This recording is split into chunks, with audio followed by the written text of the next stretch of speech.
Salut à tous, c'est Hugo Mouton et on se retrouve aujourd'hui pour une vidéo sur l'actualité de la Formule 1. On peut pas faire plus actuelle. Bon, si j'aurais pu la faire jeudi cette vidéo, mais bon, je la fais dimanche pour vous la poster normalement ce soir à 21h comme d'habitude. Hamilton signe chez Ferrari.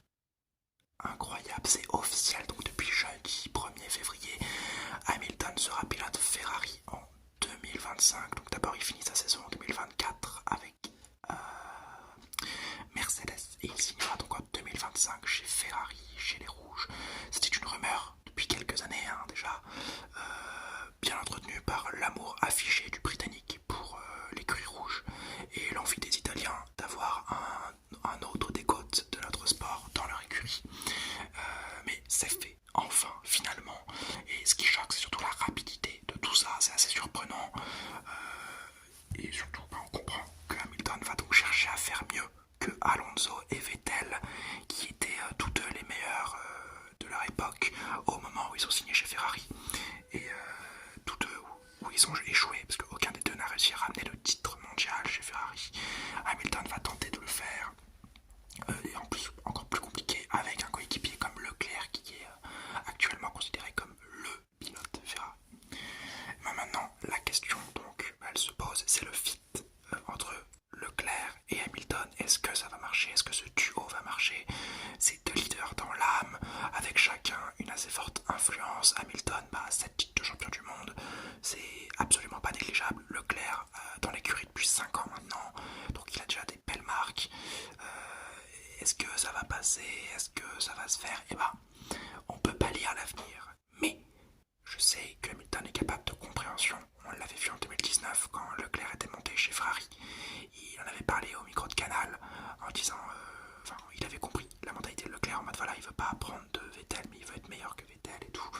Et je suis sûr que Hamilton est capable de faire la part des choses si, et seulement si, on respecte certaines des directives qu'il demande pour la voiture. Voilà, je pense que sinon ça s'envenimera un peu trop vite. Et c'est pareil pour Leclerc. Leclerc, c'est plus le jeune loup de 2019 qui voulait absolument battre Vettel, le meilleur pilote de la grille avec Hamilton à ce moment-là. Je suis sûr qu'ils seront capables d'être performants à deux.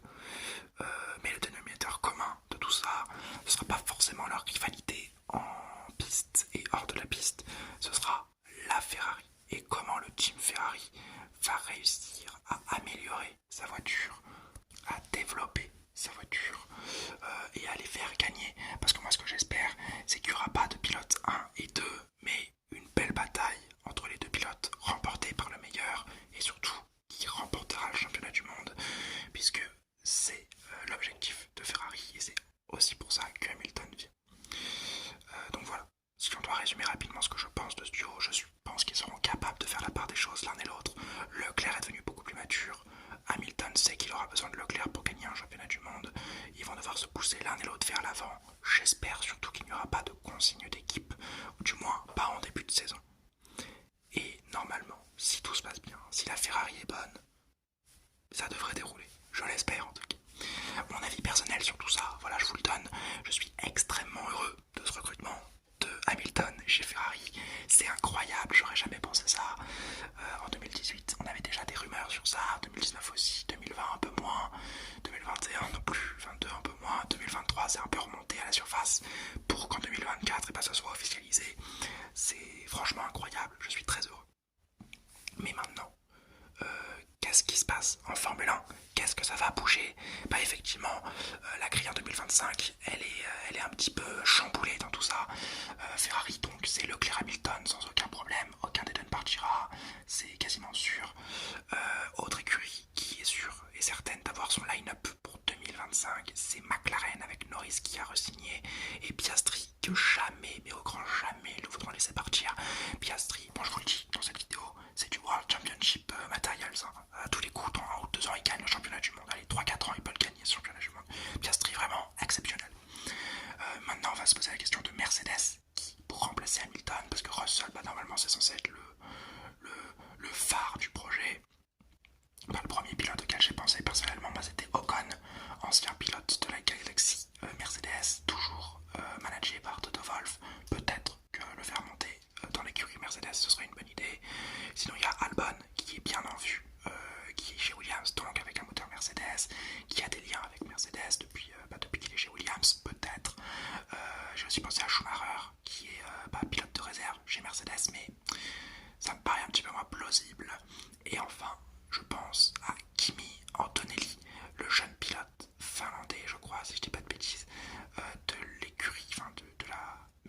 Driver Academy, qui a gagné la FRECA l'an dernier et qui cette année n'est même pas allé en Formule 3, il est déjà en Formule 2. Et bah s'il nous fait une saison de patron, il y a possibilité qu'il signe chez Mercedes. Pour Alpine, donc, bah, c'est Gasly Ocon, et si Ocon part, c'est Martins qui prendra la place. Normalement, on respecte cette logique. Si compte fait qu'il y ait une logique en Formule 1, bien sûr. Chez Williams, eh ben, on n'est pas sûr du paquet. La logique des choses voudrait que si Albon part pas chez Mercedes, que ça reste un Albon avec à côté de lui un pilote, on ne sait pas. Si Sargent se réveille, Sargent. Si Sargent ne se réveille pas, peut-être un Drugovic, un champion de Formule 2 qui pourrait passer, qui signerait chez Williams parce qu'ils ont un deuxième site de libre. Mais voilà, Williams, c'est bourré d'incertitudes, on ne sait vraiment pas. Red Bull, bon, Verstappen va rester, ça c'est une évidence. Et maintenant, qui sera le deuxième pilote? Pour moi, ça se joue entre trois personnes. Ricciardo, Perez, s'il fait une bonne saison, et Carlos Sainz.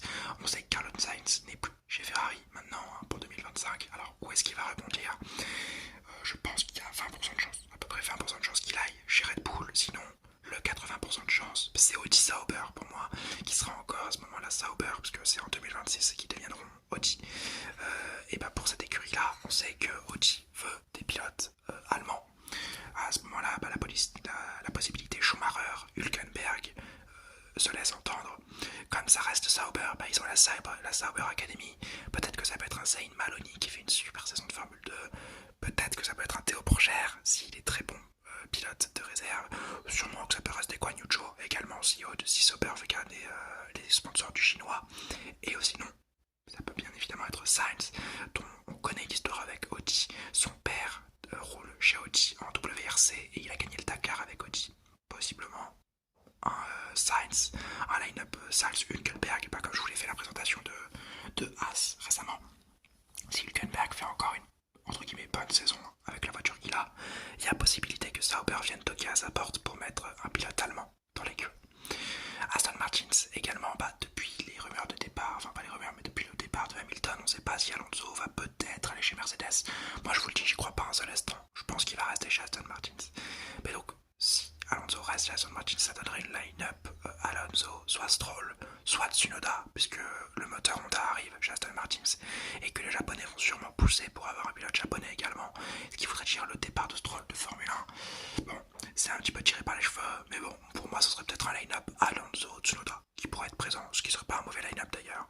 Mais si ça ne se passe pas, chez AlphaTauri, qui est maintenant Red Bull Visa Card ou quelque chose comme ça, bon, on en reparlera au moment de la livrée.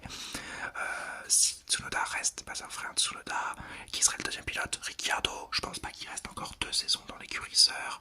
Lawson, s'il fait une bonne saison de Super Formula, peut-être, mais sûrement Hadjar est en pole position pour se baquer. Si c'est le titre qui va choper cette saison, il sera en Formule 1 en 2025, c'est quasiment sûr. Et enfin, la dernière écurie qui va être un petit peu chamboulée par ce mercato, et en fait, on ne sait même pas s'ils existeront encore, c'est Haas et Finteam, vu les difficultés qui sont actuellement, et même ce dont je vous ai parlé dans la vidéo de présentation, je pense sincèrement qu'ils vont pas faire une très grosse saison. Et si c'est pas une très grosse saison, c'est sûrement la porte pour le Haas et Finteam. Alors bon, je suis un peu pessimiste sur leur chance d'être présente en 2025, et surtout d'avoir des pilotes dont je ne vais pas forcément faire de plan sur la comète, puisque pour moi, Haas ne sera pas présent en 2025.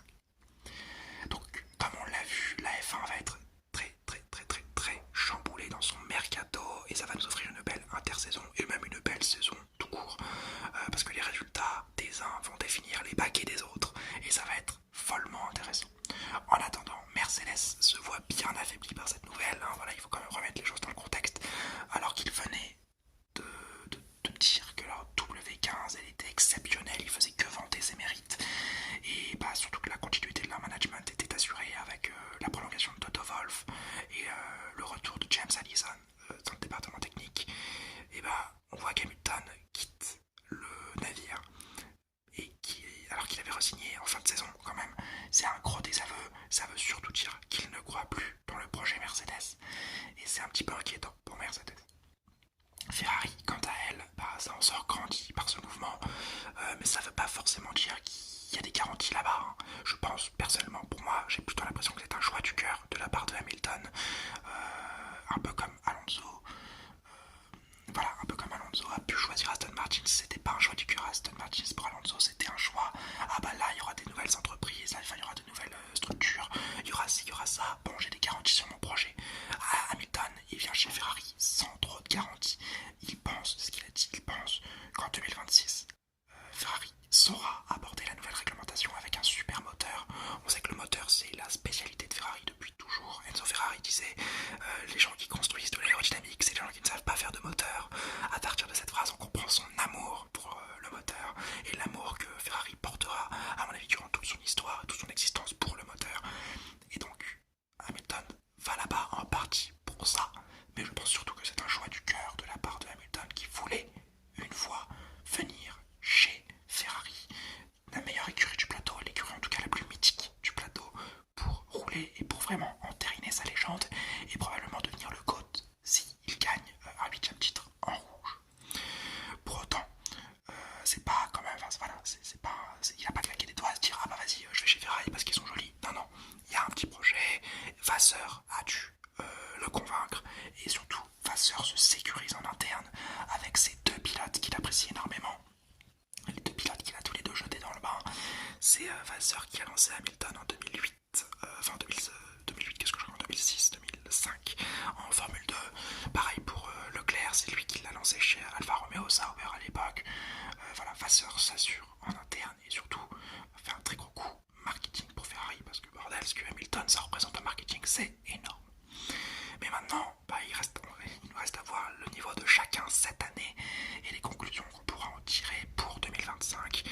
Mais une chose est sûre, c'est le transfert de la décennie, voire du siècle pour la Formule 1. C'est un transfert extrêmement excitant qui va chambouler absolument toute la grille. On l'a vu. J'espère très sincèrement que Hamilton va réussir. On en reparlera de toute façon dans un an lors du prochain début de saison. J'espère que Ferrari fera quand même une très bonne saison en 2024 et n'attendront pas 2025 pour être très performant. Voilà, j'espère aussi que cette vidéo vous aura plu. Si c'est le cas, n'hésitez pas à la liker, à commenter si vous avez des idées de vidéos et à vous abonner pour ne pas les manquer. J'espère que vous êtes aussi